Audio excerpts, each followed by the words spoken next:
तो नमस्कार, आप सभी का स्वागत है। हमारे चैनल को सब्सक्राइब करें। ये एक सच्ची घटना है जिसकी कहानी हम आपको सुनाएंगे। ये शिव पुराण की कथा है। जो भी इस कथा को सुनता है उसके पाप नष्ट हो जाते हैं। कृपया वीडियो को पूरा जरूर देखें। एक दिन चंचुला पार्वती माँ के पास गई और दोनों हाथ जोड़कर पूजा वंदना करने लगी।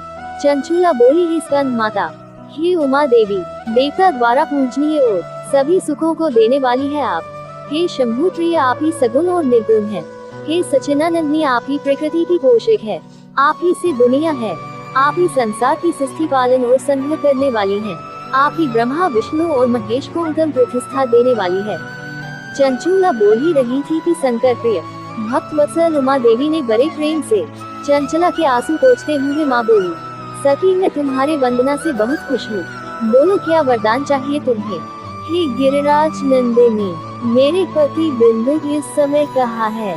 तब माँ ने बोला, बेटी, तुम्हारा पति बहुत बड़ा पापी था, इसलिए उसका अंत बड़ा भयानक हुआ है।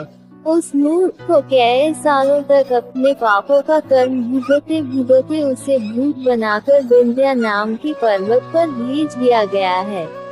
इतना सब सुनकर चंचुला डर गई और माँ से बोली, हे माँ, आप तो सब पर अपना कृपा करने वाली है, तो मुझ पर भी अपनी कृपा दृष्टि डालिए और मेरे पति को भूतों की दुनिया से मुक्त कर दीजिए। तब देवी माँ बोली, बेटी, तुम्हारा पति अगर शिव पुराण की मंगलमयी कथा सुन ले तो वो मुक्त हो सकता है। तब माँ ने एक गंधर्व को बुलाया जो शिव जी की कथा का गान किया करते हैं।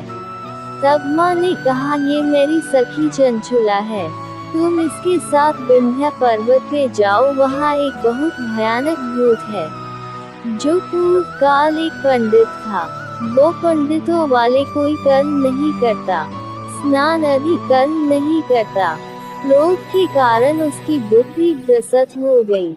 वो लोगों के घरों में आग लगा दिया करता, चंडालों के साथ घूमा करता, अपनी पत्नी को छोड़कर बुरे लोगों के साथ घूमता है।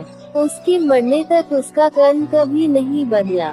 मरने के बाद बिंदु को नरक लोक में ले जाया गया। अनेक प्रकार के कष्टों को भोगकर उसे विंध्या पर्वत पर भूतों की योनि भोग रहा है। तुम मेरी सखी के साथ जाओ और शिव पुराण की मंगलमयी कथा कहो। इससे उसका हृदय पाप मुक्त होगा और मन शुद्ध हो जाएगा। जब वो पिशाच से पंडित बन जाए तब तुम उसे शिवलोक लाना। उसे अगर भूख लगे तो फल तो है, लेकिन खा नहीं सकता। पीने को प्यास लगे तो पानी तो है, लेकिन पी नहीं सकता। तब चंचुला ने बोला, माँ, जब खाने पीने को सब है वहाँ, तो बिंदु खा क्यों नहीं सकता? कृपया मेरे इस प्रश्न का उत्तर देकर मुझ पर कृपा कीजिए। तब माँ ने बोला, बेटी, बिंदु को भूत बनाकर भेजा गया है, इसलिए वो कुछ छू नहीं सकता। उसे कुछ छूने के लिए किसी इंसान के अंदर घुसना पड़ता है और उस पर्वत पर कोई इंसान नहीं जाता। तब गंधर्व चंचुला को लेकर पर्वत पे गए।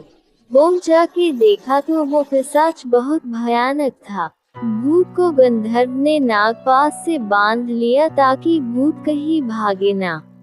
उसके बाद गंधर्व ने शिव पुराण की कथा को बोलना शुरू किया। जैसे ही कथा के बारे में देव ऋषियों को पता चला तो वो भी पर्वत पे आ गए कथा सुनने। जब कथा समाप्त हुआ तो बिंदु भूत योनि से इंसान की योनि में बदल गया। चंचला अपने पति को वापस सही सलामत देख बहुत खुशी हुई। उसके बाद चंचुला और उसका पति शिवलोक को चले गए।